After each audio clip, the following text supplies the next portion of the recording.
திமுக தன்னுடைய முழு வேட்பாளர்களையும் அறிவித்து விட்டது. பிரச்சாரத்திற்கான பட்டியலையும் அதே போல பொதுக்கூட்டம் எப்படின்றதெல்லாம் அனௌன்ஸ் பண்ணிட்டாங்க. ஆனால் பாருங்க, இன்று தான் கூட்டணியே ஃபைனல் பண்ணிட்டு இருக்கு அதிமுக. முதல் பட்டியலை மட்டும்தான் வெளியிட்டு இருக்கு. ஸோ இந்த ரேஸில் இந்த பட்டியலை வெளியிட்டது இதுலெல்லாம் திமுக முந்தினதா பார்க்கலையா இந்த நிலையில்?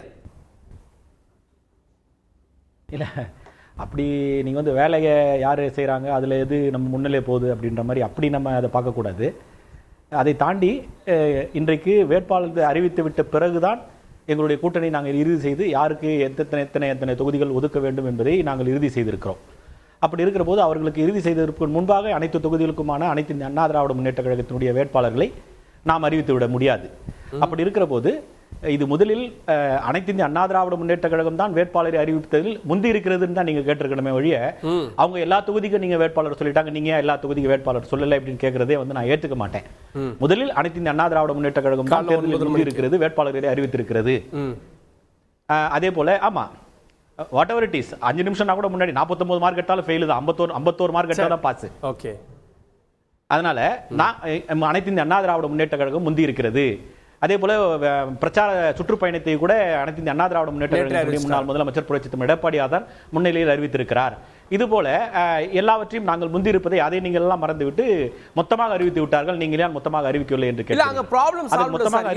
அறிவிக்காததற்கு காரணம் இன்னும் பாருங்க, இன்னும் பாதி வேட்பாளர்களை நம்ம அறிவிக்கணும். தேமுதிகவுக்கு இன்றுதான் தொகுதிகளே ஒதுக்கப்பட்டிருக்கிறது. ஸோ அதெல்லாம் இன்னும் களத்துக்கு போறதுல தாமதம் ஏற்படுது. இன்னைக்கு நாமினேஷன் தொடங்கிருச்சு சார். திமுக எல்லாம் நாமினேஷன் பண்ணி முடிச்சிட்டு ஃபைனல் ஆயிட்டு ஃபைனல் லிஸ்ட் வந்துச்சா? காங்கிரஸ்ல எல்லாம் பண்ணிட்டாங்களா? இல்லையா? இல்ல நாமினேஷன் பண்ணி தொடங்கிருச்சுன்னா எல்லாம் நாமினேஷன் தொடங்கினீங்க பண்ணிட முடியாது. அதுதான் நம்ம உங்க கேள்வி. நீங்க முதல்ல கேட்ட கேள்விக்கு நீங்களே ரெண்டாவது கேள்வியில பதில் சொல்லிட்டீங்க. நீங்களே சொல்லியாச்சு. என்னன்னா, எங்களுடைய கூட்டணியை இறுதி செய்வதை நாங்கள் வேட்பாளர் அறிவித்து விட்ட பிறகு இன்றைக்கு மாலை தான் நாங்கள் கூட்டணியை இறுதி செய்திருக்கிறோம். யாருக்கு எத்தனை தொகுதிகள் என்பதை நாங்கள் ஒதுக்கி இருக்கிறோம். அப்படி இருக்கிற போது ஒதுக்கப்பட்ட தொகுதிகளுக்கு உண்டான வேட்பாளர்களை அவர்கள் இறுதி செய்வார்கள். மீதம் இருக்கிற தொகுதிகளுக்கு 2ஆம் கட்ட வேட்பாளர்களை நாளைக்கோ நாளை மறுதினமோ எங்களுடைய பொதுச் செயலாளர் அறிவித்து விடுவார். வேட்பாளர் வேட்புமனு தாக்கல் செய்வதற்கு 27ஆம் தேதி வரை காலக்கெடு இருக்கிறது. அப்படி இருக்கிற போது 27ஆம் தேதி 3 மணி வரையிலே நாங்கள் எந்த விதமான வேட்புமனுவும் தாக்கல் செய்யவில்லை, வேட்பாளரை அறிவிக்கவில்லை என்று சொன்னால் நீங்கள் கேட்பது நியாயமாகவும் இருக்கும். ஆனால் இந்த இடத்திலே வேட்பாளர்கள் அறிவித்தது பிறகு அனைத்து இந்திய அண்ணா திராவிட முன்னேற்ற கழகம் முன்னிலையில் இருக்கிறது. தேர்தலிலும் நாங்கள் முன்னிலையில் இருப்போம். காரணம், பாரதிய ஜனதா தலைமையிலான கூட்டணியிலே 2014ஆம் ஆண்டு ஆக பெரும் கட்சிகள் எல்லாம் அதில் இணைந்துதான் போட்டியிட்டார்கள். ஆனால் போட்டி களம் என்பது அனைத்து இந்திய அண்ணா திராவிட முன்னேற்ற கழகத்திற்கும் திராவிட முன்னேற்ற கழகத்திற்கும் தான் தொடர்ந்து இருந்து கொண்டிருக்கிறது 60 ஆண்டு காலமாக. அதேதான் இந்த தேர்தலிலும் எதிரொலிக்க இருக்கிறது. அனைத்து இந்திய அண்ணா திராவிட முன்னேற்ற கழகத்திற்கும் திராவிட முன்னேற்ற கழகத்துக்குமான போட்டியாகத்தான் இருக்குமே தவிர 2 கட்சிகள் தான் பெரும்பான்மையான வாக்கு வங்கியில் வைத்திருக்கிறது. அதன் கூட்டணியில் இருக்கக்கூடிய கட்சிகள் எல்லாம் அவர் இந்த தேர்தலுக்கு ஒருங்கிணைந்த ஒரு ஒட்டுமொத்த மனப்பான்மையோடு எதிராளியில் இருக்கக்கூடிய அந்த எண்ணத்திலிருந்து வேறுபட்ட நிலைப்பாட்டில் நாங்கள் இருக்கிறோம். அந்த தேர்தல் நிலைப்பாட்டை மட்டும் தான் தேர்தல் களத்தில் வெளிப்படுத்த போகிறோமே ஒழிய இதில் யார் பலம் பொருந்தி இருக்கிறார்கள், யார் கூட்டணியில் அதிக எண்ணிக்கையிலான கட்சிகளை இணைத்திருக்கிறார்கள் என்பது பேச்சல்ல. நான் திரு சரவணன் அவர்கள்ட்ட, திரு சரவணன், தேர்தல் அறிக்கையை முதல்ல வெளியிடுவதோ வேட்பாளர் பட்டியலை முழுமையாக வெளியிடுவதோ இதை வச்சே ஒருத்தர் முந்துகிறாரு, இல்ல அவர் தான் வெற்றி பெறுவார் அந்த கணிப்புக்கு விட முடியுமா? அரசியல்ல கடைசி நாள் நாமினேட் பண்ற வரைக்கவே கூட்டணிகள் மாறிட்டு இருக்கும், தொகுதி மாறிட்டு இருக்கும், இதெல்லாம் சகஜம் தானே? அதனாலதான் நாங்க ஜெயிக்க போறோம்னு யார் சொன்னா? நீங்க தான் சொல்றீங்க. அப்படி நீங்க தான் அப்படிப்பட்ட கேள்வியை அதான் சொல்றேன். இப்போ இந்த தேர்தலை பொறுத்தவரை எங்களுடைய கூட்டணி ஒரு நிலையான கொள்கை. இந்த கொள்கை என்ன அப்படின்னா, இந்தியாவுடைய மத சார்பின்மைக்கு ஆதரவான கொள்கை. பாஜக எப்படி இந்தியாவின் அடையாளத்தை அழித்து கொண்டிருக்கிறது, கடந்த 10 ஆண்டுகள்ல ஜனநாயகத்துடைய நிறுவனங்களை எப்படி முடக்க பார்த்து கொண்டிருக்கிறது, முடக்கி கொண்டிருக்கிறது என்பதற்கு எதிரான கூட்டணி. ஒரு தெளிவான கொள்கையோடு தொடர்ந்து இந்த கூட்டணி கடந்த 2019 தேர்தலுக்கு முன்னால் உருவான கொள்கை கூட்டணி. அந்த கொள்கை இன்னும் அப்படியே இருக்கிறது. அந்த கொள்கைக்காக பாஜகவை ஆட்சியை விட்டு விலக்க வேண்டும் என்ற அடிப்படையில இந்த கூட்டணி சிறப்பான முறையில போயிட்டு இருக்கு. அந்த அடிப்படையில சொல்றோம் நாங்கள் வெற்றி பெறுவோம் என்று.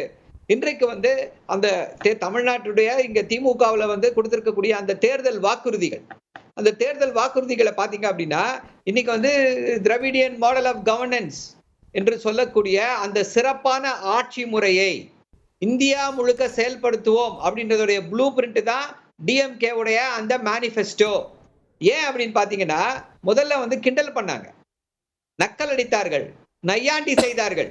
எப்படி வந்து இதெல்லாம் கொடுக்க முடியும், 1000 ரூபாய் கொடுப்பீர்களா அப்படின்னாங்க. பாஜக வந்து பிரதமர் அப்படியே நீட்டி முழக்கினார், ரேவடி கல்ச்சர் அப்படின்னாரு. இந்த மாதிரி இலவசங்களால இந்தியாவுடைய பொருளாதாரம் அதல பாதாளத்திலே விழுந்துவிடும் அப்படின்னு சொல்லி பேசினாரு. என்ன பண்றாங்க பாஜக? சத்தீஸ்கர்ல, தமிழ்நாட்டுல என்ன திட்டங்களை கொண்டு வந்தோமோ அதே திட்டம். 12,000 ரூபாயா, நம்ம மாசம் 1000 ரூபாய் அப்படின்னா அவங்க வருஷத்துக்கு 12,000 ரூபாயா அப்படி கொடுத்தா அது வந்து இது கிடையாது. சோ இப்படிப்பட்ட இந்த சிறப்பான திட்டங்கள் பெண்களுக்கு எப்படி இந்த 3 ஆண்டு கால ஆட்சியிலே முன்னுரிமை கொடுத்தோமோ அந்த முன்னுரிமையை இந்தியா முழுக்க விரிவுபடுத்துவோம். இந்தியா முழுக்க பெண்களுக்கான அந்த முன்னுரிமை கொடுக்கப்படும். கல்வி, இளைஞர்கள், மாணவர்கள், குழந்தைகளுக்கு கல்வி முக்கியத்துவம் கொடுக்கப்படும் என்ற அடிப்படையிலே அமைந்திருக்கிறது. அதை விட முக்கியமா என்ன அப்படின்னா, கேஸ் சிலிண்டர் விலைய 500 ரூபாய்க்கு கொடுப்போம் என்று அந்த வாக்குறுதியை கொடுத்திருக்கிறோம். பெட்ரோல் டீசல் விலை எப்படிப்பட்ட ஒரு பகல் கொள்ளை! பாஜக வந்து மக்களை சுரண்டி ஒரு பகல் கொள்ளையை நடத்தி கொண்டிருக்கிறது. 60 ரூபாய் விற்க வேண்டிய பெட்ரோல் விலைய 100 ரூபாய்க்கு விற்று அவர்களுடைய நண்பர்கள் பெருமுதலாளிகளுடைய வராக்கடனை தள்ளுபடி செய்து கொண்டிருக்கிறார்கள். இது எல்லாம் இப்போ திமுக இந்த தேர்தலில் இதையெல்லாம் வாக்குறுதிகளாக கொடுத்திருக்கிறது. இப்போ முக்கியமான விஷயம் என்ன அப்படின்னா, நேற்று பாஜகவுடைய பெண் மந்திரி தமிழ்நாட்டை வந்து தமிழர்கள் தீவிரவாதிகள் என சித்தரித்து பேசியிருக்கிறார். இதற்கு தமிழ்நாட்டு பாஜகவில் இருக்கக்கூடியவர்கள் என்ன எதிர்வினை ஆற்றி இருக்கிறார்கள்? பிரதமர் இதை கண்டனம் செய்திருக்கிறாரா? இல்ல இங்க இருக்கக்கூடிய திரு அண்ணாமலையோ இல்ல திருமதி தமிழிசை சவுந்தரராஜன் அவர்களோ இதுவரைக்கும் இருந்தாங்க, கவர்னரா இருந்தாங்க, இப்ப வந்துட்டாங்க அரசியலுக்கு. அவர் வந்து தமிழர் என்று சொல்லிக் கொள்ளக்கூடியவர்கள், பெருமைப்பட்டுக் கொள்ளக்கூடியவர்கள் இப்ப வந்து என்ன வகையான கண்டனத்தை இதற்கு தெரிவித்திருக்கிறார்கள்? இன்னைக்கு வந்து தேர்தல் கமிஷன் வந்து அந்த திருமதி சோபா மீது நடவடிக்கை எடுக்க வேண்டும் என்று ஒரு உத்தரவை இட்டிருக்கிறது. யாராவது ஒருத்தர் கண்டிச்சாரா?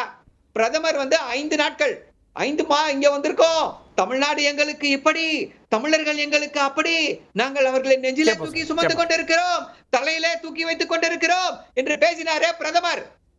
அவர் கூட இருக்கக்கூடிய அவருடைய சக கலீக் மினிஸ்டர் இப்படி தமிழர்களை இழிவுபடுத்தி பேசியிருக்கிறார்.